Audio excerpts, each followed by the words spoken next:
फिर से आज थोड़ा सा रिवीजन कर लिया जाए उसका, और रिवीजन करने के बाद फिर से नया टॉपिक स्टार्ट किया जाए।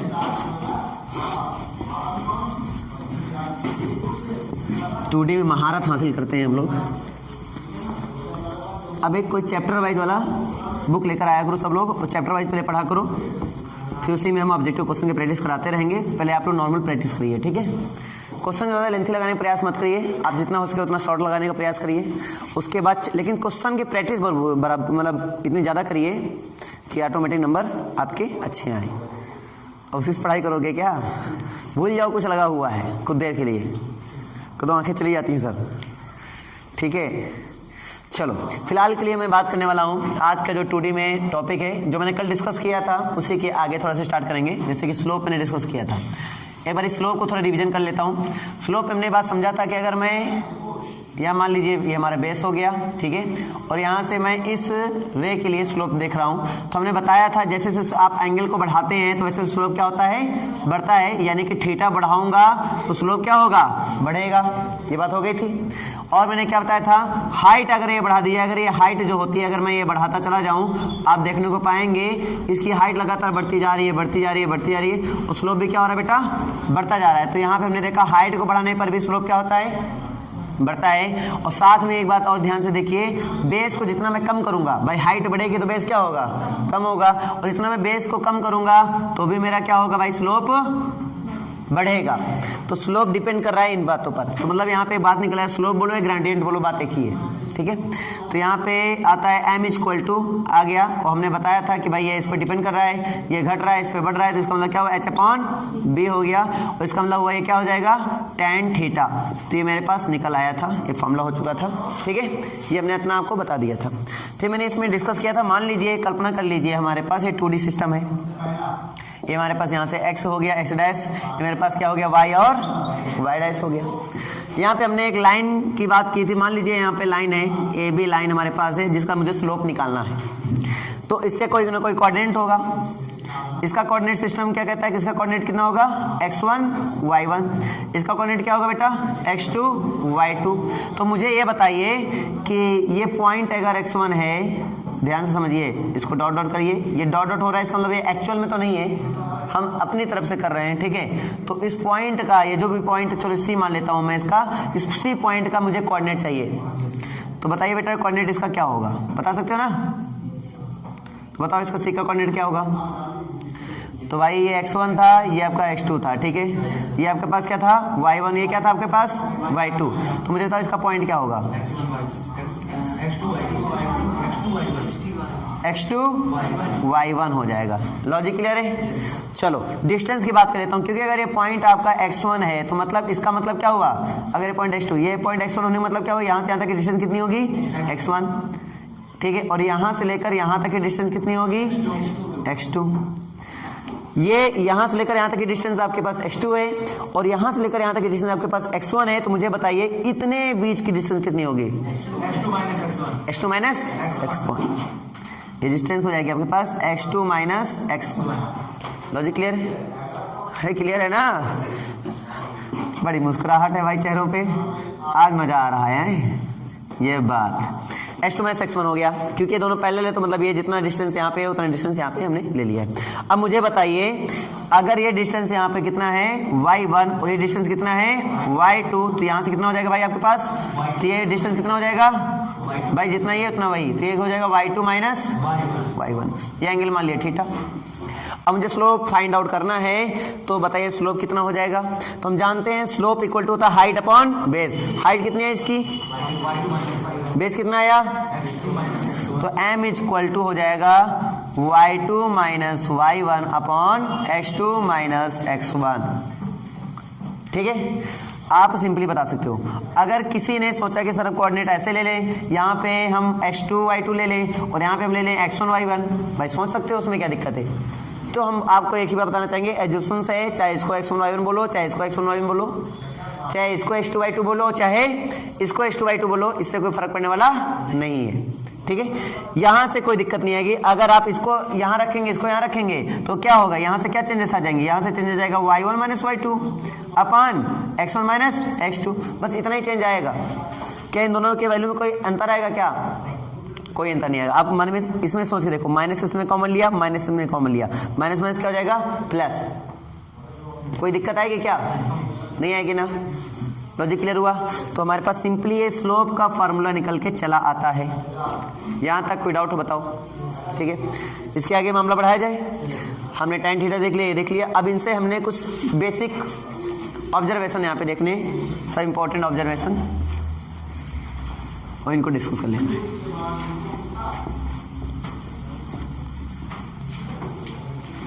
ऑब्जर्वेशन,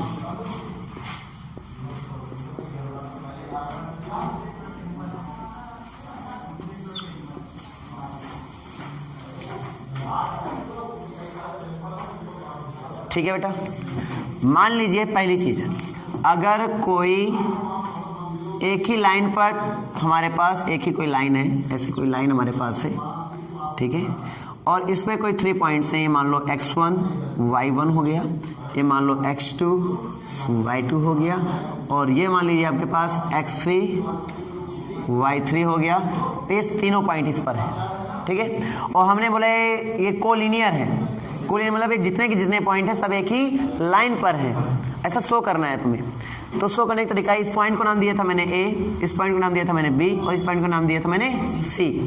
तो हमने कहा क्या निकाल लो भाई, पहले देखो दो काम है, एक तो डिस्टेंस फॉर्मूले से करो, एक फॉर्म है एरिया वाले फॉर्मूले से करो, ठीक है, मैं आपको बता रहा हूँ। और एक जो मेथड, अभी ये दो मेथड हम लोग अपनी पिछली कक्षाओं में पढ़े होंगे, जैसे क्लास 10th, ठीक है। और ये जो मेथड मैं बता रहा हूँ आपको, ये आपने क्लास 11 में पढ़ा। कौन सा? स्लोप वाला मेथड। कौन सा मेथड? स्लोप वाला। स्लोप का मतलब ये हुआ कि यहाँ से तुम्हें क्या करना है, यहाँ पे तुम्हें ए बी के लिए स्लोप निकाल लेना है, यानी कि इस पूरी लाइन का स्लोप। अब तुम ये सोचो, क्या इस लाइन के लिए स्लोप क्या अलग अलग होगा क्या? अगर लाइन एक है तो स्लोप भी क्या होगा, उसके हर एक पॉइंट पर, लाइन के हर एक पॉइंट पर स्लोप क्या होगा, सेम होगा। क्योंकि बेस पे अगर आप कंपेरिजन करके देखो, चाहे इस पे कंपेरिजन करके देख लो, तो इसके पैरेलल लाइन होगी नहीं होगी, इसके देखो इसके पैरेलल होगी नहीं होगी, इसके पैरेलल होगी। किसी भी पॉइंट पर चेकआउट करो, किसी भी पॉइंट पर सब पैरेलल होंगी। सब पैरेलल होने का मतलब वो क्या हुआ, सभी के करस्पॉन्डिंग एंगल क्या होंगे बेटा, आपस में इक्वल होंगे। सारे सारे एंगल आपस में क्या होंगे, इक्वल होंगे। अगर सभी एंगल इक्वल होंगे, इसका मतलब क्या हुआ, स्लोप भी आपस में क्या होगा, इक्वल होगा। Slope depend on the angle, ठीक है। तो ये इक्वल हो जाएगा। दैट मीन्स यहाँ का हम स्लोप निकालेंगे, किसका किसके बीच का, पहले ए और बी के बीच का स्लोप निकाल लेते हैं, जिसको m1 नाम देंगे। m1 मतलब MAB मतलब समझ पा रहे हो ना, ए और बी के बीच का स्लोप निकालेंगे हम, और वो इक्वल होगा किसका, M और BC के, या फिर MAC के। ये सारे स्लोप आपस में क्या हो जाएंगे बेटा, इक्वल हो जाएंगे। डाउट तो नहीं है? तो अगर इक्वल हो रहे हैं तो हम बोल सकते हैं कि सारे पॉइंट क्या होंगे, कोलिनियर होंगे। देन वी कैन से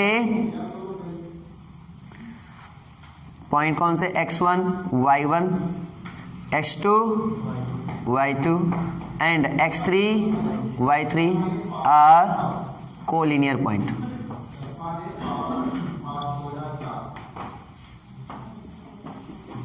अब तो समझ में आ गया होगा, ये पॉइंट क्लियर हो गया। अब तुम एक नेक्स्ट पॉइंट सीखो इसी में। पहला कॉन्सेप्ट ये हुआ, दूसरा कॉन्सेप्ट ये कहता है कि मान लीजिए हमारे पास दो लाइन है, सिंपल कुछ ऐसी, ठीक है। अब ये लाइन है और ये लाइन है। अगर ये लाइन है तो इसका कोई ना कोई स्लोप हुआ होगा। अब ये लाइन जरूरी नहीं ऐसे हो, हम लाइन ऐसे मान लेते हैं। हमें दोनों को पैरेलल दिखाना है। क्या दिखाना है, पैरेलल। ये दो लाइन है तुम्हारे पास, एक है ये लाइन ए बी मान लो, एक मान लो सी डी। इस पर कोई दो पॉइंट तुम्हें दिए जाएंगे, ये मान लो पहला पॉइंट, ये दूसरा पॉइंट, ये मान लो तीसरा चौथा पॉइंट, ऐसे पॉइंट आपको दिए जाएंगे।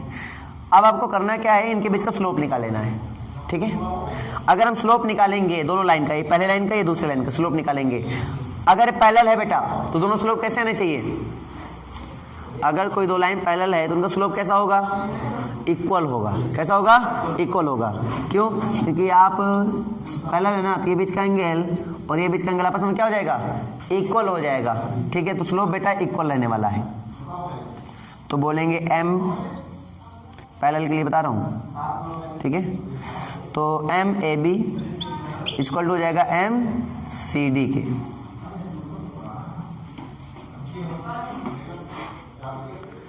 तो इक्वल भी हो जाते हैं, ठीक है। एंड थर्ड पॉइंट यहाँ पे हमारे पास आएगा थर्ड पॉइंट डिस्कस कर लेंगे हम लोग। थर्ड पॉइंट, अगर हमने ये बात कह लिया कि पहली लाइन ये हो गई ए बी और दूसरी लाइन ये हो गई, ये इस पर परपेंडिकुलर प्रूव करना है। क्या प्रूव करना है? परपेंडिकुलर प्रूव करना है।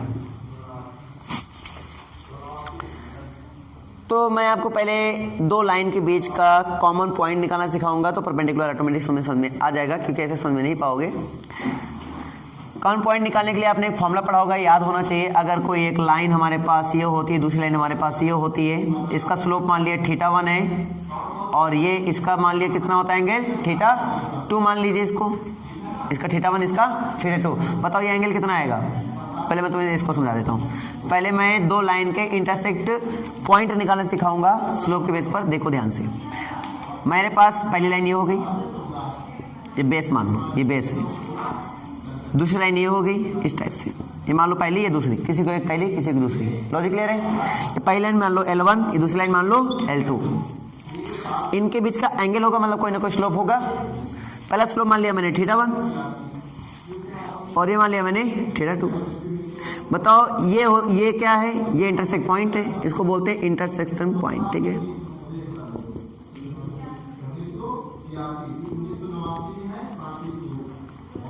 पॉइंट हो जाएगा।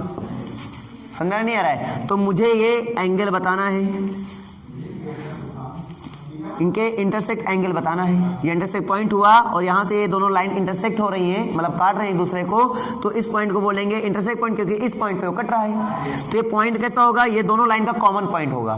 ये कैसा पॉइंट होगा? कॉमन पॉइंट होगा, दोनों लाइन का कॉमन पॉइंट। जो कॉमन पॉइंट होता है उसी को क्या नाम देते हैं हम लोग? इंटरसेक्ट पॉइंट दे देते हैं। लॉजिक क्लियर हुआ नहीं हुआ? अब मैंने यहाँ पे डिस्कस ये किया कि ये एंगल कितना होगा। तो आप ध्यान से देखो, ट्रायंगल बनना नहीं बन रहा है। ट्रायंगल में sum of any two interior angle is equal to the opposite exterior angle. Sum of any two interior angle is equal to the opposite exterior angle. मतलब किन्हीं दो अंतःकोणों के उपफल करेंगे तो उसके बाह्य कोण के सम्मुख बाह्य कोण के बराबर होता है त्रिभुज में। ये हमारे एक्सटीरियर एंगल प्रॉपर्टी होती है। ठीक है, इसी बेस पर हम बात करेंगे। अगर इन दोनों का मुझे ये एंगल निकालना, चलो इसको मान लीजिए थीटा नाम दिया। क्या नाम दिया? थीटा। तो यहाँ से क्या निकल आएगा? θ1 प्लस थीटा बराबर कितना हो जाएगा? θ2। तो यहाँ से क्या निकल गया? थीटा बराबर क्या होगा? θ2 माइनस θ1। हाँ ना बोलो भाई, कोई दिक्कत नहीं है? समझ आ गया? अब यहाँ से अगर बोथ साइड में tan ले लूँ, क्या ले लूँ? tan। ठीक है, अब क्योंकि नोटेशन मैंने ही दिया है तो किसी में एक दूसरे को घटा सकते हो, चाहे बड़े में छोटे को अपने आप से तुम घटा सकते हो। तो मैं इसको मॉडुलस राशि में लगा दूंगा, कोई दिक्कत तो नहीं है ना किसी को। ऐसा मैं tan ले रहा हूँ, tan ले लिया मैंने बोथ साइड। क्या हो जाएगा भाई साहब? अगर उनके दो एंगल इक्वल है, मतलब उनके स्लोप इक्वल, tan लिया नहीं गया है, बताया जाएगा। अगर दो एंगल आपस में इक्वल होते हैं तो मतलब उनके स्लोप भी क्या होते हैं? इक्वल होते हैं। हमने अभी प्रॉपर्टी पढ़ी, स्लोप का फॉर्मूला ही होता है tan थीटा। तो इस एंगल का जो स्लोप होगा वो tan थीटा हो जाएगा और इस एंगल का जो स्लोप होगा वो क्या होगा? tan θ2 minus θ1। तो आप समझने के लिए ऐसा लगा सकते हो tan थीटा लिया, लेकिन tan थीटा नहीं लिया जा रहा है। एक्चुअल में tan थीटा लिया जा रहा है। एक्चुअल में ये बताया जा रहा है कि अगर एंगल इक्वल हैं तो उनके स्लोप भी इक्वल होंगे, ऐसा बताया जा रहा है। ठीक है, ये लिख लिया। यहाँ तक कोई डाउट? अब यहाँ से समझिए, तो tan a माइनस बी का फॉर्मूला,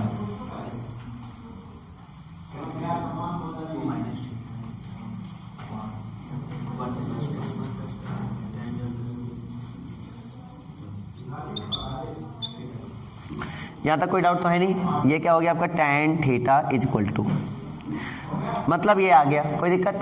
हम जानते हैं कि tan θ2 एक्चुअल में इसका स्लोप क्या होगा? इसका स्लोप ये तो होगा बेटा m is equal to m2 is equal to tan θ2। ये तो होगा। इसका स्लोप क्या होगा बेटा? स्लोप अगर एंगल θ1 तो स्लोप क्या होगा? फॉर्मूला तो पढ़ाई होगा ना बराबर tan थीटा। इसका स्लोप क्या होगा? m1 is equal to tan θ1, क्योंकि एंगल θ1 है। लॉजिक क्लियर नहीं क्लियर है? ठीक है, तो उसके बाद यहीं से हम लोग समझेंगे इसको।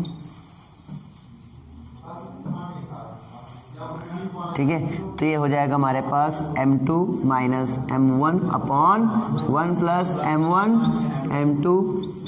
ये हो गया। बड़ा छोटा के अकॉर्डिंग इसमें होता है, तो इसलिए हम लोग तो यहाँ पे मॉड लगा दूंगा, ठीक है, ताकि तुम्हारे अंदर ये कंफ्यूजन ना रहे कि कौन बड़ा कौन छोटा, कैसे भी तुम यहाँ पे इस्तेमाल कर सकते हो।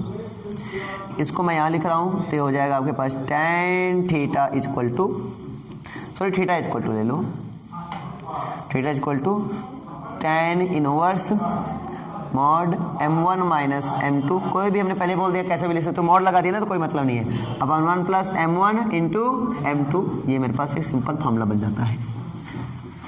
इंटरसेक्ट एंगल निकालने का फॉर्मूला, इंटरसेक्ट क्लियर हुआ ना, मतलब उन दोनों, अगर कोई दो लाइन पैरेलल है, तुम खुद सोचो, अगर कोई दो लाइन पैरेलल है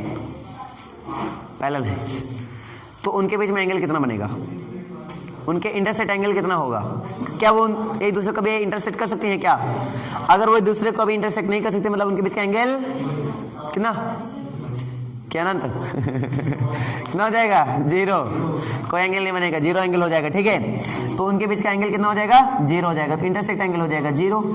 अगर इंटरसेक्ट एंगल हो गया 0, यहां समझो, tan मतलब 0, यहाँ पे तुम देख लो, अगर मैंने tan थीटा बराबर रख दिया, tan 0 रख दिया, tan 0 की वैल्यू कितनी होती है, अरे बोलो tan 0 की वैल्यू 0, अगर tan की वैल्यू 0 हो गई तो यहाँ से क्या हो जाएगा, देन तो यहाँ से बचेगा m2 माइनस m1 बराबर कितना हो जाएगा 0, ये सारा का सारा 0 में चला गया। तो मुझे बताओ कि 0 में तभी जा सकता है जब ये दोनों का प्रोडक्ट 0 ना हो, वैसे भी 0 कहाँ हो जाएगा प्रोडक्ट, है ना, स्लोप है तो प्रोडक्ट 0 कहाँ हो जाएगा। अब ये बात समझाएगी नहीं आई। अब अगर ऐसा है, ठीक है, तो इसका मतलब m1 बराबर क्या हो जाएगा बेटा, m2। इसीलिए मैंने बताया पैरेलल में एंगल क्या होता है, इंटरसेक्ट एंगल 0 हो जाता है, तो स्लोप कैसे होते हैं, उनके स्लोप आपस में इक्वल हो जाते हैं। देखो मैंने यही लिखा था, अब तो समझ में आ रहा है ना। अगर हम परपेंडिकुलर की बात कर लेते हैं, इसी में जो केस में बताने वाला था उसको समझिए।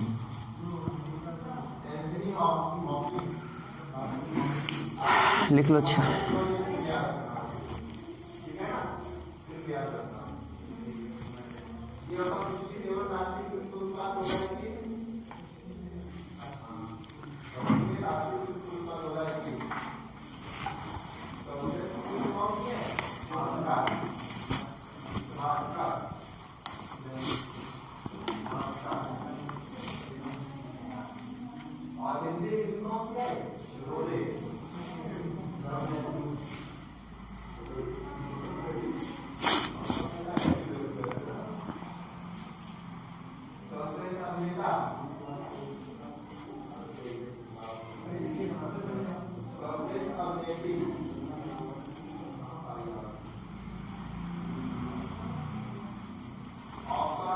ठीक है, थोड़ा और ऑब्जर्व कर लीजिए। मान लीजिए एंगल हमारा 90 डिग्री हो जाए, मतलब परपेंडिकुलर। परपेंडिकुलर मतलब क्या बात, अगर इन दोनों इंटरसेक्ट कर रहे हैं, मतलब कितना एंगल बना रहे हैं, तो ये एंगल कैसा होगा, इंटरसेक्ट एंगल कितना हुआ 90। अगर इंटरसेक्ट एंगल इधर से नहीं देखेंगे हम लोग, इधर से देख लेंगे। इंटरसेक्ट एंगल अगर 90 हुआ बेटा, तो थीटा इक्वल टू 90, और tan 90 वैल्यू कितनी होती है, बोलो tan 90 वैल्यू कितनी होती है, इन्फिनिटी। तो अगर इन्फिनिटी हो रही है तो मतलब यहाँ पे इन्फिनिटी, इन्फिनिटी मतलब क्या हुआ 1/0 इज इक्वल टू क्या रखेंगे, m2 minus m1 upon 1 plus m1 into m2, इनका क्रॉस मल्टीप्लाई कर दीजिए तो आपका क्या हो जाएगा 1 प्लस m1 m2 बराबर कितना हो जाएगा 0। तो यहाँ से निकल के आएगा क्या, m1 into m2 is equal to -1। तो जो मैंने परपेंडिकुलर वाला केस लिखवाया था, इसमें क्या हो जाएगा कि m1 into m2 is equal to -1 हो जाएगा। ठीक है, सबसे मोर इंपॉर्टेंट पॉइंट क्या है, एंगल मेजरमेंट करने का। जब क्वेश्चन दिया जाता है तो वहां पे डायरेक्टली एंगल नहीं दिया जाएगा, इसका ये एंगल, इसका ये एंगल। तुम्हें दिया जाएगा कि एक्स एक्सिस के वो पॉजिटिव डायरेक्शन से इसका ये एंगल बनता है। ठीक है, तो मान लीजिए ये हो गया एक्स एक्सिस का पॉजिटिव डायरेक्शन, ये कोऑर्डिनेट सिस्टम था, ये नेगेटिव डायरेक्शन था, ये वाई का डायरेक्शन था, ये ऐसे था। तो ये बेटा एक्स एक्सिस से वो भी एंटी क्लॉकवाइज, किस तरह से एंटी क्लॉकवाइज मेजरमेंट करते हो तो ये प्लस में दिया जाता है। किस में लिया जाता है, प्लस में। लेकिन अगर उन्होंने एक्स एक्सिस के नेगेटिव डायरेक्शन से उन्होंने एंगल दिया, तो तुम्हें पहले उसको अपने समझ पा रहे ना पॉजिटिव डायरेक्शन में कन्वर्ट करना पड़ेगा। मान लो उन्होंने ये एंगल दे दिया, इधर का मान लो, समझो इधर को, मान लो उन्होंने ये दिया 135, कितना दिया 135। बताओ ये कितना हो जाएगा, तो θ1 कितना, क्या 135 रख दोगे, नहीं, अब कितना रखेंगे, कितना रखेंगे, बोलो 45 कितना रखेंगे 45। अरे यार टोटल 180 होता ही नहीं होता है, तो तुरंत 180 में सब्ट्रैक्ट कर दो, आंसर आ जाएगा। तो ये चीज़ें तुम्हें समझनी चाहिए बेटा, जब क्वेश्चन घुमाएगा तो एंगल से घुमाता है अपने आप को, ठीक है। तो तुम्हें समझना है कि यहाँ पे एंगल मेजरमेंट किया जाता है anti clockwise not clockwise. Clockwise में एंगल माइनस में लिया जाएगा, एंटी क्लॉकवाइज में एंगल प्लस में लिया जाएगा। समझ में आ रही है ना बातें। और यहाँ पर जो आंसर ये आता है ये हमेशा 0 अगर ऐसा है एक्सिस डायरेक्शन, तो ये आंसर जो हमेशा आता है 0 और 180 के बीच में आता है, ठीक है, इससे ऊपर नहीं जाएगा। समझ में आ रही नहीं आ रही कहानी, आ गई ना। तो ये पूरा प्रोसीजर क्लियर हुआ, कुछ क्वेश्चन हो जाए, है ना।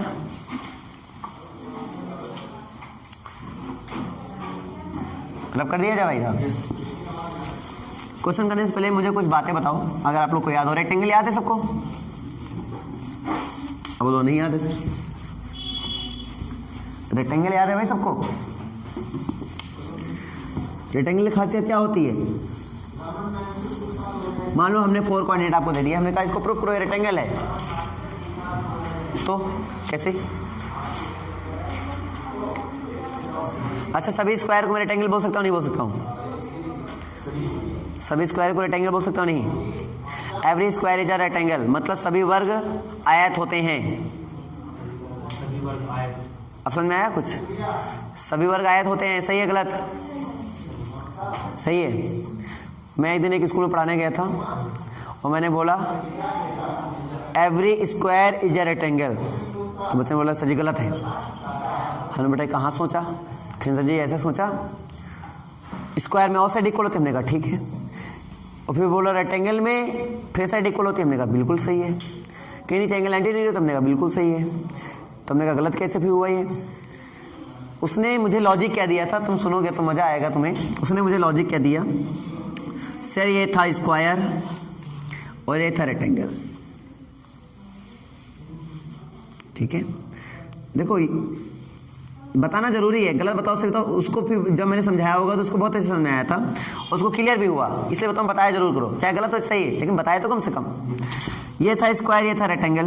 रेक्टेंगल की खासियत होती है कि इसके फेस साइड इक्वल होते हैं, पैरेलल भी होते हैं, और ये ईच एंगल क्या होता है 90 डिग्री होता है। ये हो गया, ठीक है, क्लियर है।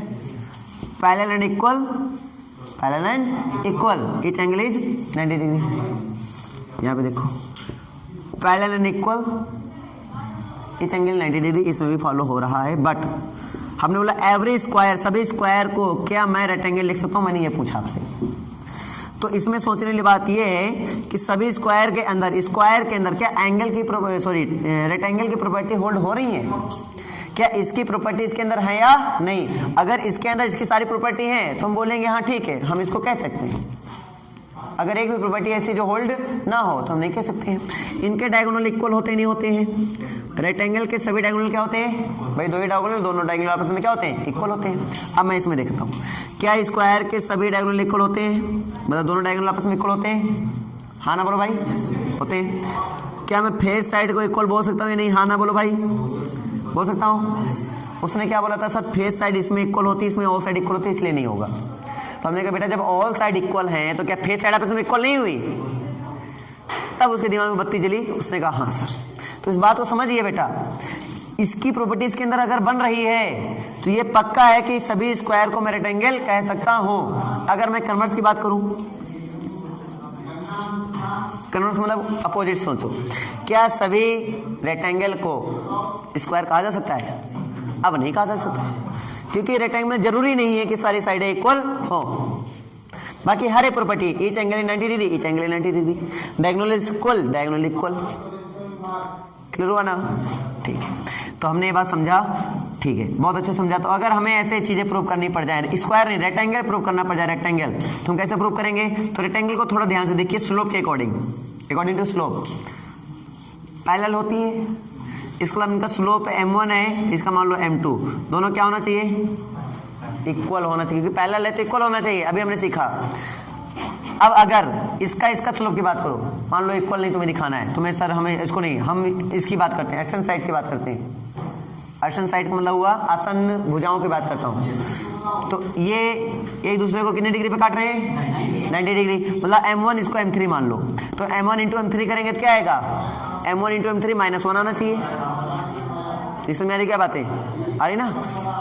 इनको अगर दिखा रहे हो तो इक्वल होना चाहिए, इनको ले रहे हो तो 90 डिग्री होना चाहिए, इनको ले रहे हो तो 90 डिग्री होना चाहिए, इनको ले रहे हो तो इक्वल दिखाना चाहिए। हम स्लोप की हेल्प से ही आप प्रूव कर सकते हो कि रेक्टेंगल है या नहीं। तो इक्वल भी होना चाहिए, यानी सॉरी पैरेलल भी होना चाहिए, पैरेलल एंड इक्वल। अगर पैरेलल इक्वल है, अगर 90 डिग्री दिखा देते हो और पैरेलल दिखा देते हो, इसका मतलब क्या पैरेलल एंड इक्वल हो चुका है। अगर 90 डिग्री खाली पैरेलल दिखाते हो तो फिर नॉट श्योर कि हमारा ये रेक्टेंगल है या नहीं। क्यों? क्योंकि वो फिर पैरेललोग्राम भी हो सकता है। जब तक 90 डिग्री नहीं दिखाओगे तब तक कहानी पैरेलल से होने वाली नहीं है। 90 डिग्री दिखाते ही तो स्टैंड हो गए और पैरेलल होते ही सारी साइड आपस में इक्वल हो जाएंगे, आपने फेस साइड ऑटोमेटिक। क्लियर हुआ या नहीं? पैरेलल दिखाने से रेक्टेंगल माना नहीं जाएगा जब तक 90 नहीं दिखाओगे। तो मतलब पैरेलल एंड 90 डिग्री दोनों दिखा दें हम। हो गया प्रूफ? क्लियर हुआ या नहीं? हो गया ना? तो इनसे रिलेटेड क्वेश्चन मिलते हैं। चलो मैं एक क्वेश्चन दे देता हूं तुम लोग को, इसको पहले डिस्कस करिए।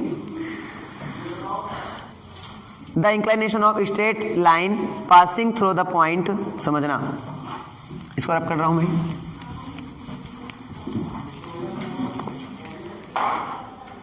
कोई स्ट्रेट लाइन है और पासिंग थ्रू द पॉइंट ए -3 का -6 आई थिंक, सॉरी 6 है। उसके बाद and the mid point of the line joining this point, कोई लाइन है जो इस पॉइंट से पास हो रही है, ठीक है, ये बात बोली गई। और क्या बोला जा रहा है, क्वेश्चन को फिल करिए पहले।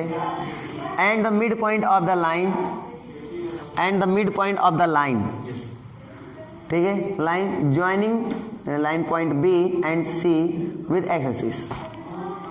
यहां पर क्या कहा गया है कि जो mid point of the line है उसको ज्वाइन किया जा रहा है पॉइंट बी से और पॉइंट सी से विद एक्स एक्सिस के साथ।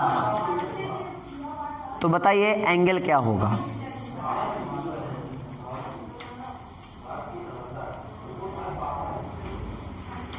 फिर से क्वेश्चन पढ़ रहा हूं, ध्यान देना।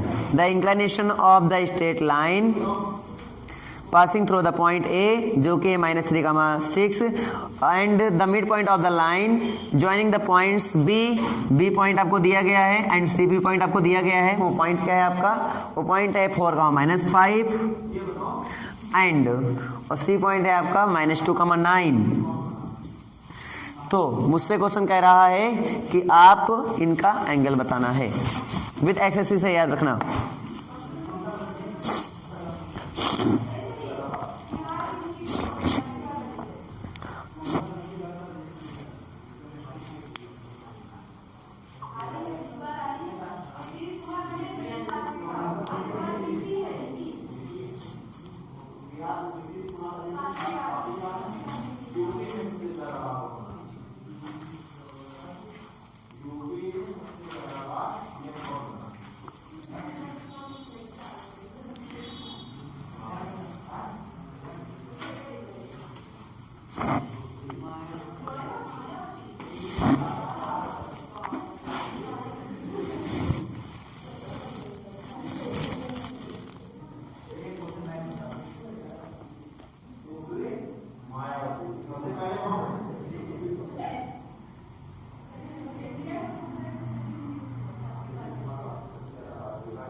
बहुत टाइम ले लिया, चलो इसको ध्यान दो जरा।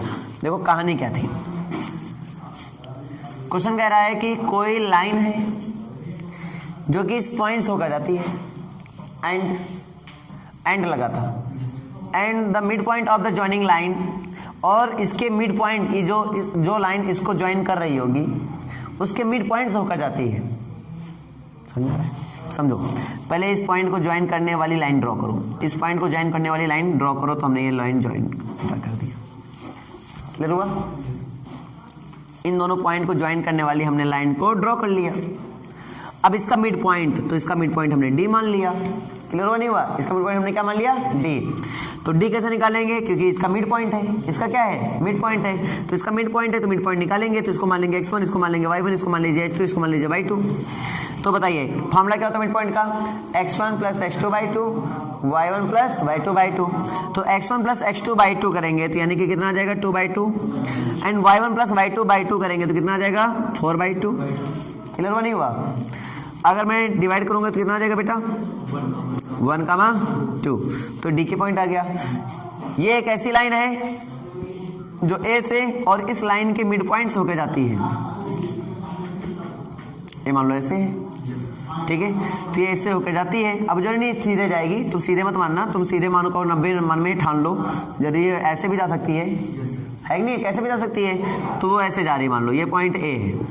तो हमें बोल रहा है कि ये एंगल तुम्हें बताना है कि एंगल कितना होगा एक्स एक्सिस के अकॉर्डिंग, एक्स एक्सिस मान लो जो भी एक्स एक्सिस रहा होगा उसके अकॉर्डिंग इसका एंगल कितना होगा, हमें ये बताना है। नहीं समझना क्या बात? आगे अगर हम ग्राफ में बनाना चाहें तो इसको बहुत अच्छे से तुम बना सकते हो, कोई दिक्कत नहीं है। तो 2 पॉइंट, एक पॉइंट ए वाला कितना था, ए वाला था -3, अब देखो 2 पॉइंट तुम्हें पता चल गया, स्लोप नहीं निकाल पा रहे हो क्या? तो m का फॉर्मूला होता है x1 y1 मान लो और इसको x2 y2 मान लो। फॉर्मूला होता है y2 minus y1, that means 2 minus का 6, फिर होता है x2 माइनस x1। समझ पा रहे नहीं समझ पा रहे हो? कितना आया माइनस का 4, नीचे कितना है प्लस का 4, कितना आया m equal to -1। m equal to formula होता है tan थीटा, क्या होता है tan थीटा इक्वल टू -1, तो थीटा इक्वल टू कितना है tan इनवर्स -1, दैट मीन्स 3π/4। मतलब ये कितना एंगल होगा, कितना होगा 135 डिग्री होगा। समझ में आया कुछ? ग्राफ में बनाना चाहो ग्राफ में बना लो, ग्राफ में एक बार बना के भी तुम्हें दिखा रहा हूँ मैं, पहले इतना समझ लो फिर ग्राफ में बनाते हैं, विद प्रैक्टिकल समझते हैं इसको।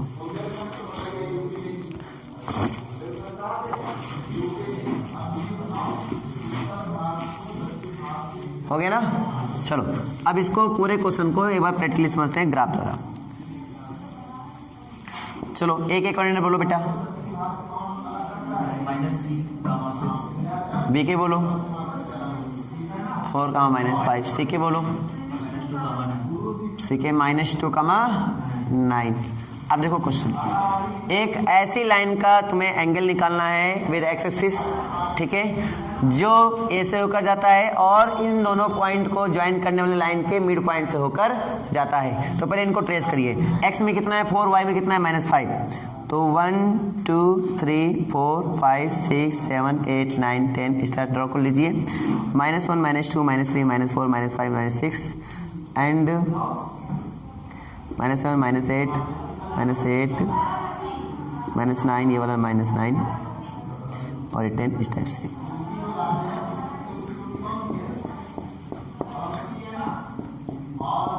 चलो ड्रा कर लेता हूँ, ए में -3 है, एक्स में मैं गया तो ए वाला पॉइंट एक्स में, चलो पहले इसको ड्रा करता हूँ। एक्स में कितना है 4, ये वाला पॉइंट हो गया।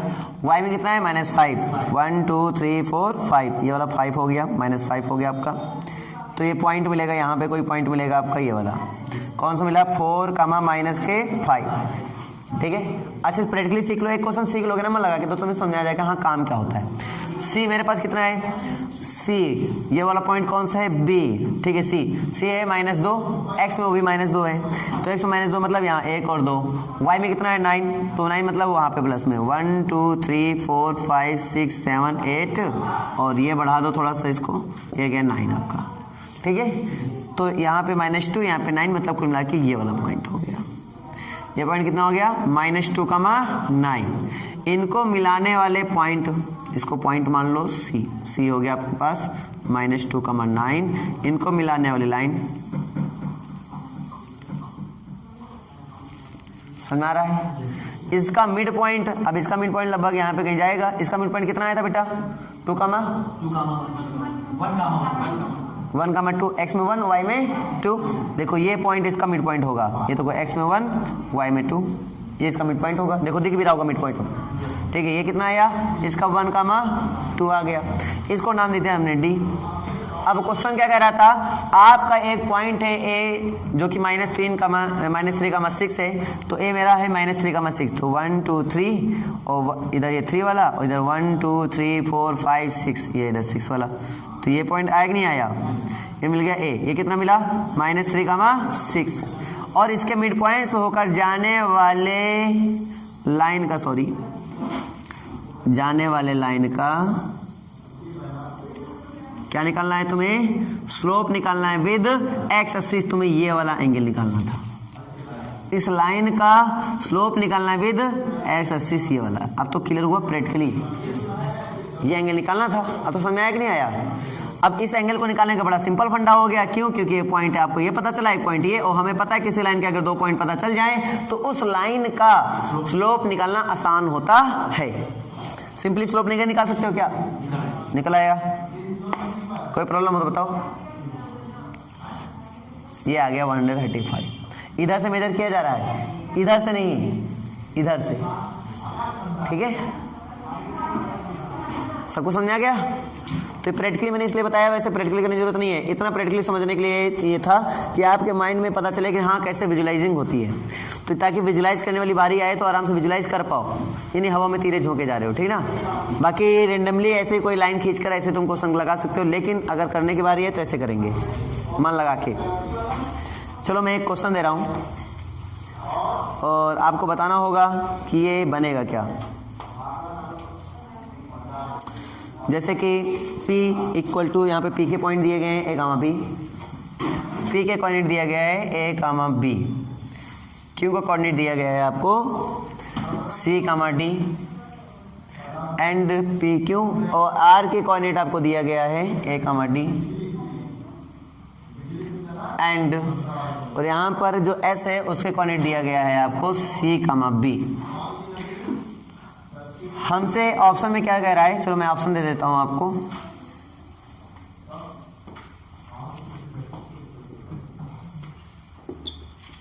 ताकि काम पता चले काम क्या करना है। कोलिनियर होंगे या फिर वर्टिसेस ऑफ ए स्क्वायर, ये स्क्वायर के वर्टिसेस हैं, ये बताना पड़ेगा तुम्हें। ठीक है, उसके बाद है वर्टिसेस ऑफ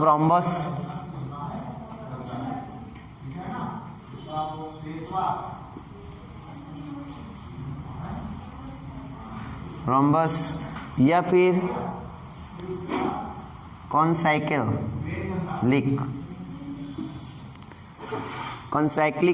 अब बताना ये है कि कौन सा होगा इसमें।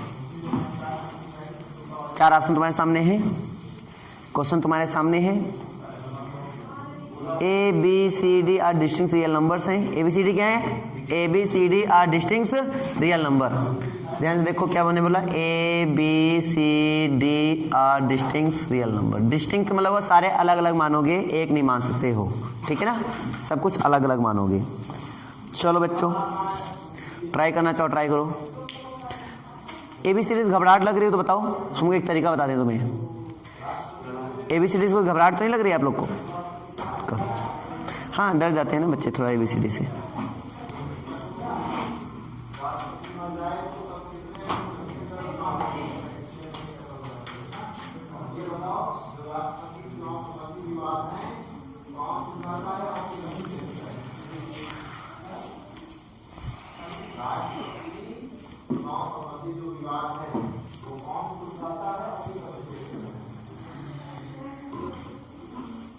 करिए भाई साहब आप लोग।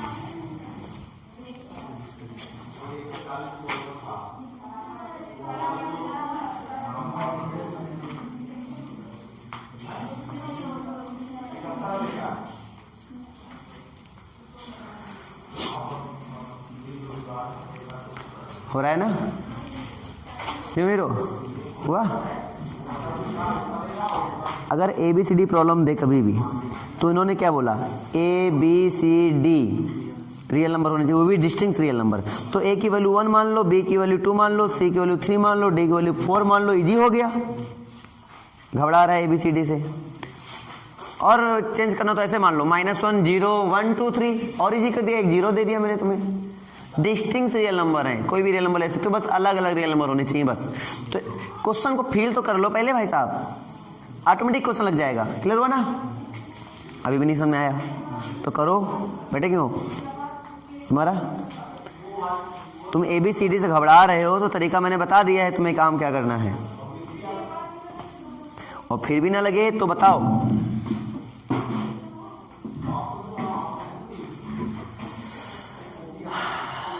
4 है मेरे पास सारे।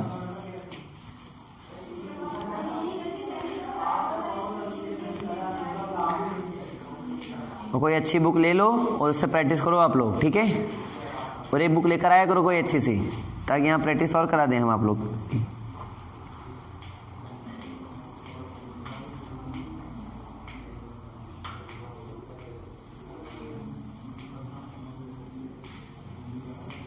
इतना टाइम न लिया करो यार आप लोग।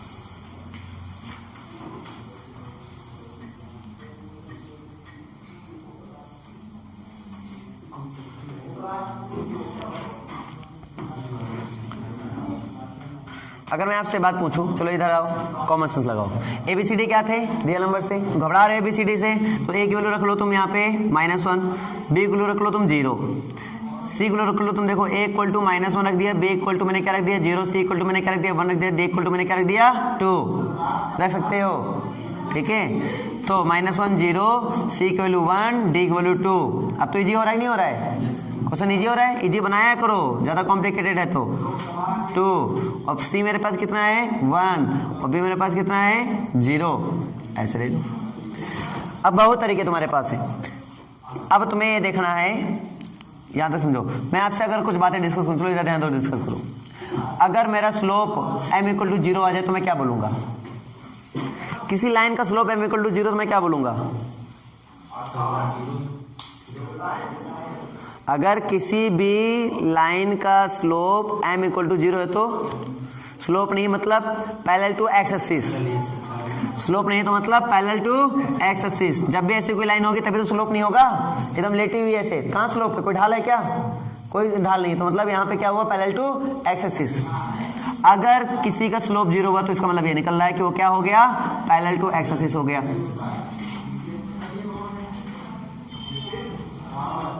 लॉजिक क्लियर हुआ नहीं? अगर किसी का स्लोप इंफिनिटिव है तो इसका क्या मतलब होता है भाई? ऐसे एकदम स्ट्रेट हो गया, स्ट्रेट मतलब क्या हुआ parallel to Y axis, parallel to Y axis. भाई ऐसा होगा तभी तो ऐसा होगा, 90 होगा तभी तो इंफिनिटी आएगा। स्लोप हमने कल कहानी सुनाई थी बच्चे वाली, क्यों खड़खड़ा के नीचे गिर जाता है, मतलब इसमें स्लोप अनडिफाइन हो जाता है। जब आप 90 डिग्री पे खड़ा करते हैं स्लोप अनडिफाइन, वो स्लोप नहीं, वो डायरेक्टली खड़ी दीवार बन जाती है। उसमें अगर आप खिसल पट्टी को अगर ऐसे कर देंगे, हमने बताया था कि वहां से कूदोगे डायरेक्टली नीचे गिरोगे बेटा, आपको पिछवाड़ा उसमें टच भी नहीं होगा। याद आया कुछ? तो यही कहानी है पूरा, फील करो इसको। तो इसका मतलब क्या हुआ? स्लोप इन्फिनिटी मतलब हुआ कि parallel to Y axis and perpendicular to X axis बोलेंगे हम। एक्स एक्सिस के परपेंडिकुलर है और पैरेलल किसके? वाई एक्सिस के। ये क्या था? वाई एक्सिस के परपेंडिकुलर है या फिर पैरेलल टू एक्स एक्सिस। दोनों के समझ में आए? सिंपल है, ये कोलिनियर होंगे नहीं। तुम यहाँ पे ट्रेसिंग से समझ सकते हो। एक काम, एक मेथड, ट्रेस कर लो तुरंत इसको। क्या कर लो? ट्रेस। चलो ट्रेस कर लेता हूँ तुम्हारे सामने। एक पॉइंट ले लो डिस्टेंस पॉइंट और ट्रेस करो। ट्रेस किया, -1 का मैं 0, एक्स में वैल्यू -1 है, -1 का मैं 0, ये 0 इधर -1, मतलब ये पॉइंट हुआ -1 का मैं 0, इसको नाम दिया मैंने क्या? P। अगला क्या हो गया? 1 का मैं 2, 1 का मैं 2 मतलब x में 1 y में 2, x में 1 y में 2, 1 2 ये गया, ये पहला दूसरा पॉइंट हो गया। लॉजिक क्लियर हुआ नहीं हुआ? तीसरा पॉइंट क्या दिख रहा है आपको? -1 का मैं 2, -1 और 2 मतलब -1 और 2 मतलब तीसरा पॉइंट ये यहाँ गया। समझ पा रहे हो? चौथा पॉइंट क्या हो गया? 1 का 0, 1 का 0 मतलब ये हो गया। अब मुझे ये बताओ तुम्हारा कौन सा ऑप्शन जा रहा है? क्या एक कोलिनियर है? सब एक लाइन में है क्या? नहीं है। क्या कंसाइक्लिक है? नहीं है। क्या वर्टेक्स रोम्बस दिखा रहा है? हो सकता है रोम्बस ना, हो सकता है। 90 डिग्री चेक कर लो इसका, अगर 90 डिग्री हो गया तो रोम्बस नहीं, स्क्वायर मार दोगे तुरंत। Every square is a rhombus but every rhombus is not square. तो सभी रोम्बस स्क्वायर नहीं बोल सकता हूँ। अगर स्क्वायर है तो फिर रोम्बस में मतलब कहानी जानी नहीं, स्क्वायर को मार दो तुरंत। तो 90 डिग्री शो करने का तरीका क्या है? सिंपल, नहीं कर पाओगे क्या 90 डिग्री? भैया स्लोप निकाल लो, इसका कौन सा पॉइंट है जरा बताओ, ये पॉइंट कौन सा था, -1,2। इसका स्लोप नहीं निकाल पाओगे क्या, निकल आएगा। m इक्वल टू कितना आएगा जरा बताओ, y2 minus sorry y1 minus y2 कर लो, 0 नीचे 0 आए मतलब कितना होगा, इन्फिनिटी। इन्फिनिटी मतलब कितना हुआ, परपेंडिकुलर ऑन x एक्सिस या फिर पैरेलल टू y एक्सिस, मतलब स्लोप 90 डिग्री आया। इस तरह इसका भी 90 आएगा। इसका मतलब क्या हुआ, स्क्वायर। वैसे भी स्क्वायर ही नजर आ रहा था, है ना, ठीक, लेकिन समझाना बहुत जरूरी है, तो स्क्वायर नजर आया था, तो हम देख के बता देंगे इसको। अब समझ में ट्रेसिंग कितना हेल्पफुल होता है। कंफ्यूज हो रहे हो, ट्रेस कर लो, काम खत्म। छोटे छोटे पॉइंट ले लो, दू ऐसा आ गया फुदफुदाता हुआ, नहीं समझ में आया क्या, अरे है ना बोलो भाई, आ गया, चलो ठीक है। आवाज में गंभीरता नजर नहीं आई थी मुझे, आवाज में गंभीरता नजर नहीं आई थी, गंभीरता नजर आनी चाहिए। चलो एक क्वेश्चन और देता हूं मैं आप लोग को, बहुत इजी क्वेश्चन है भाई साहब, आपके लिए तो बहुत ज्यादा इजी है, ठीक है। इस क्वेश्चन को अगर ना लगा पाए आप लोग तो आज जाना चुप पॉइंट लेना समझते हो, समझदार हो, ठीक है। If the line passing through the 3,4 and x,5 makes angle 135 degree, ठीक है। Angle with the positive direction of x, angle with positive direction of x, with positive direction of x, ठीक है। तो find the value of x। Option दे रहा हूं मैं तुम्हें, ऑप्शन बताना है तो मान लो के लिए ऑप्शन भी दे दिया मैंने। ऑप्शन दिया -2, सेकेंड ऑप्शन है आपके पास 2, थर्ड ऑप्शन आपके पास -1 एंड फोर्थ ऑप्शन आपके पास यहां पर +1। चलो भाई बताइए, 2 है सेकेंड ऑप्शन, सभी लोग भाई बताओ क्या रहा है।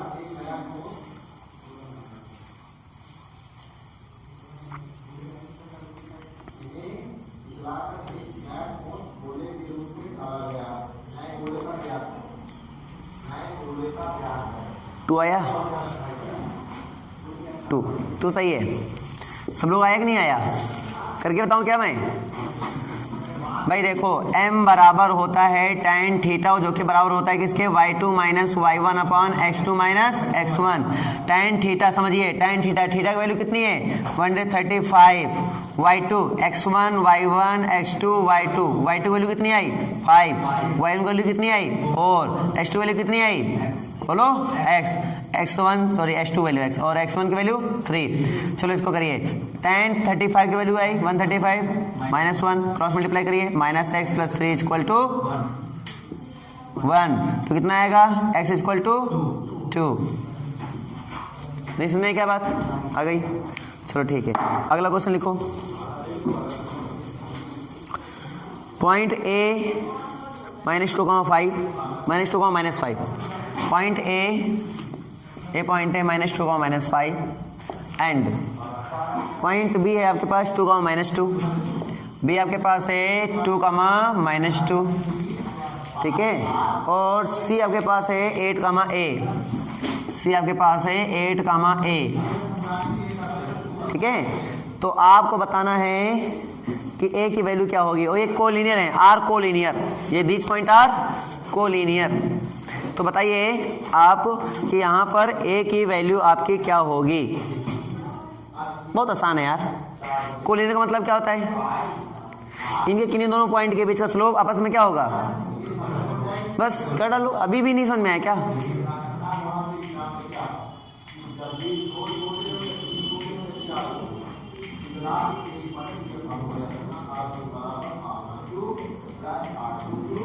किन्हीं दो पॉइंट के बीच का स्लोप आपस में इक्वल होगा, मैंने अभी जस्ट बताया था।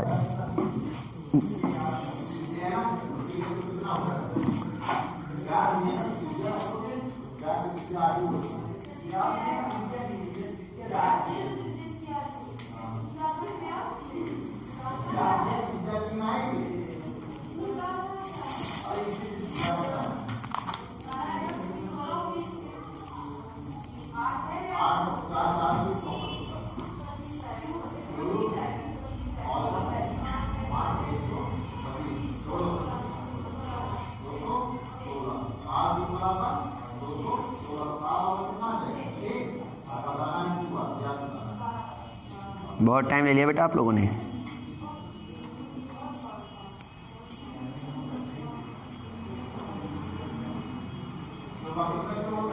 हो गया आंसर आया सभी का?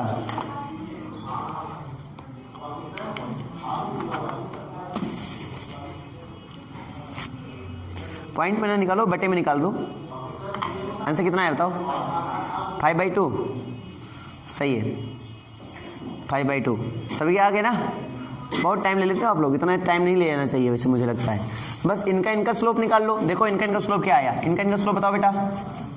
इनका स्लोप नहीं निकाल पाए क्या? -5 + 2 अपॉन -2 ये स्लोप इसका आया, ठीक है, इक्वल टू इसका स्लोप बताओ। तो a + 2 अपॉन 8 - 2 चलो कर लेते हैं। तो -3 upon -4 equal to a + 2 upon 6, ठीक है। 2 2 जा यहाँ पे हुआ, 2 3 जा यहाँ पे हुआ, 3 3 जा 9 हुआ। ऐसा कर लो, क्रॉस कर लो, इसमें प्लस कर लो। 3 3 जा 9 हुआ, और इधर 2 है हो जाएगा, प्लस का कितना हो जाएगा 4, 9 में 4 जाएगा कितना आएगा 5, 5 बाई कितना आया 2। अब तो हो जाएगा ना। पहले इस टाइप के क्वेश्चन जाके आज प्रैक्टिस करो, ठीक है। कल आके डाउट पूछो, कॉपी देखी जाएंगी, समझ में नहीं आ रहा है। और कॉपी देखने मतलब हम साधारण कभी देखते हैं नहीं। लॉजिक क्लियर है? तो सभी लोग क्वेश्चन लगाएंगे, मैक्सिमम क्वेश्चन लगाएंगे। कल हम पॉइंट भी डिस्कस करेंगे आप लोगों से, ठीक है ना। और